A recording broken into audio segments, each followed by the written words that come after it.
अयोध्या इस वक्त उत्सव में डूबी हुई है क्योंकि भव्य राम मंदिर निर्माण के बाद पहली बार रामनवमी का उत्सव मनाया जाएगा।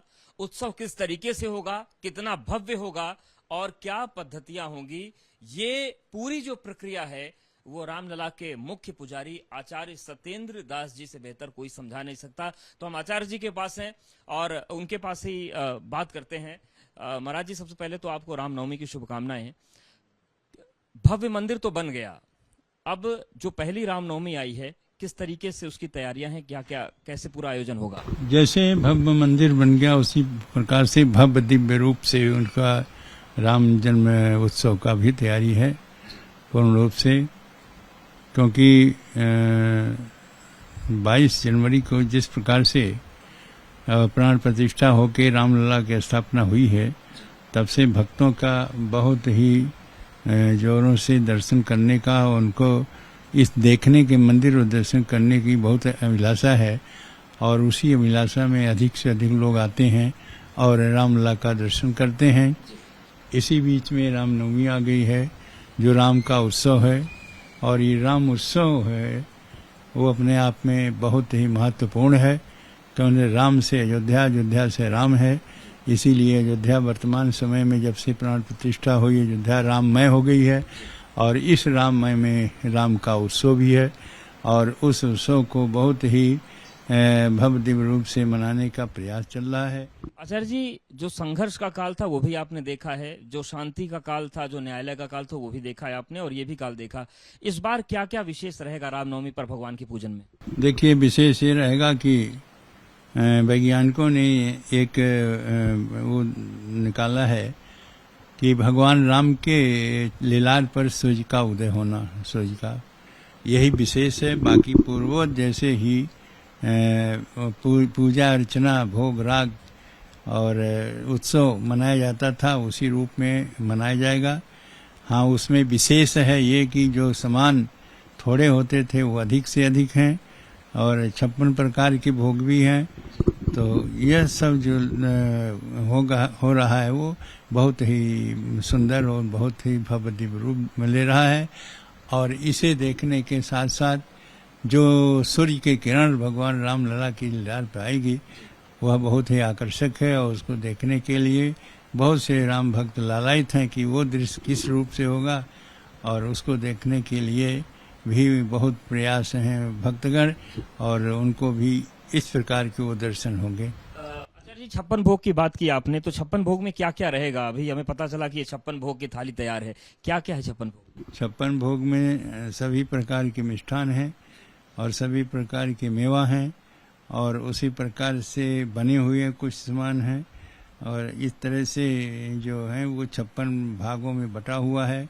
56 कटोरी है, उसी में सब रखा हुआ गया है।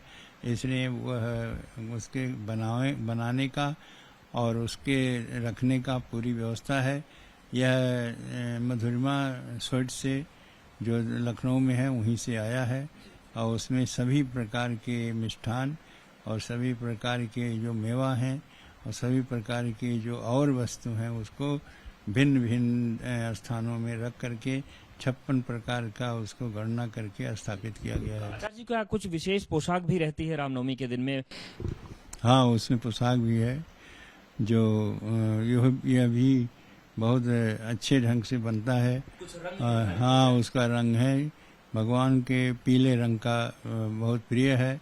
माता कौशल्या पीले रंग की पहरा करके पीत झंगुलिया तन पहराए, ऐसी शास्त्रों में वर्णन है। इसलिए पीले रंग का बर्तन वो कपड़े होते हैं जो भगवान राम को जन्मदिन के अवसर पर पहराया जाता है। महाराज जी, आखिरी सवाल मेरा ये है कि जब भव्य राम मंदिर बना, रामलला प्रतिष्ठित हुए मंदिर में, पूजा पद्धति के परिवर्तन की बात आई थी, तो क्या स्तुति होती है रामनवमी के दिन? क्या कुछ विशेष मंत्र पढ़े जाते हैं, विशेष स्तुति होती है या रोज वाली रहती, थोड़ा वृहद रूप में? विशेष किया गया है, उसमें कुछ संस्कृत के श्लोक हैं, उसमें जो पूजा होती है वह है और जो स्तुति है भाई प्रकट कृपाला दीन दयाला तो है ही है, लेकिन उसके बाद से कुछ मंगलाचरण हैं जो संस्कृत में है उसको भी पढ़ा जाता है। देश भर में जो राम भक्त हैं उनको आप क्या संदेश देंगे मुख्य पुजारी के तौर पर? देश भक्तों को ही देंगे कि जिस प्रकार से भगवान का आदर्श है भगवान ने जिस तरह से त्याग किया है और त्याग करने से वो आज भगवान कहे जाते हैं। इसीलिए जो भी भगवान जैसा आचरण करेगा वह भी उसी रूप में हो सकता है, उसी रूप से सम्मानित होगा जैसे भगवान राम हैं।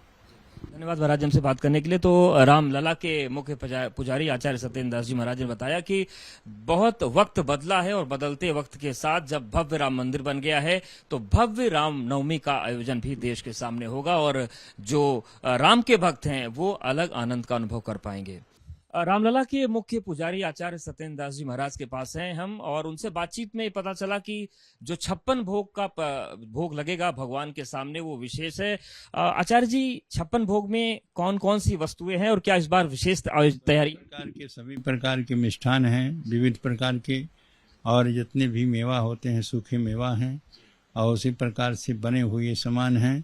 इस प्रकार से सब 56 प्रकार से हैं और 56 प्रकार अलग अलग रूपों में रखा गया है, जिसे आप मीडिया में करके और आप देख सकते हैं कि क्या क्या। तो क्या हम नीचे वाला भी देख सकते हैं हटा के? वही सामान है, जैसे ये है इसी प्रकार से चारों है। तो देखिए ये जो 4 थालियां हैं इसमें 56 भोग हैं और भगवान को ये अर्पित किए जाएंगे। और आचार्य जी कम ही भाग्यशाली लोग होंगे जो ये 56 भोग का प्रसाद उन्हें मिल पाएगा। हाँ, बस वो बटेगा ही, कल भोग लगने के बाद में भक्तों को बांटा जाएगा और ये बंटने के लिए ही आता है।